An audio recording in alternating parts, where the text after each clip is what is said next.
So I think a lot about the contrast between banality and wonder, between disengagement and radiant ecstasy, between being unaffected by the here and now and being absolutely ravished emotionally by it. And I think one of the problems for human beings is mental habits. Once we create a comfort zone, we rarely step outside of that comfort zone. But the consequence of that is a phenomenon known as hedonic adaptation. Overstimulation to the same kind of thing, the same stimuli again and again and again, renders said stimuli invisible. Your brain has already mapped it in its own head, and you no longer literally have to be engaged by that. We have eyes yet see not, ears that hear not, and hearts that neither feel nor understand.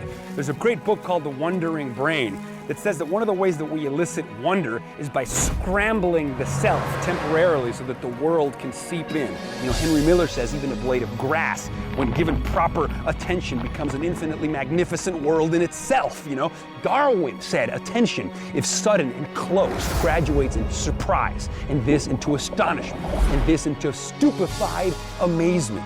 That's what rapture is. That's what illumination is. That's what that sort of infinite comprehending awe that human beings love so much. And so how do we do that? How do we mess with our perceptual apparatus in order to have the kind of emotional and aesthetic experience from life that we render most meaningful? Because we all know those moments are there. Those are the moments that would make final cut. Only in these moments we experience afresh the hardly bearable ecstasy of direct energy exploding on our nerve endings. This is the rhapsodic, ecstatic bursting forth of awe that expands our perceptual parameters beyond all previous limits, and we literally have to reconfigure our mental models of the world in order to assimilate the beauty of that download.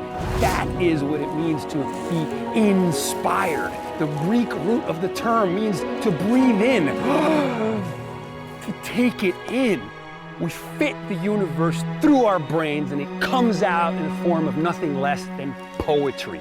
We have a responsibility to awe.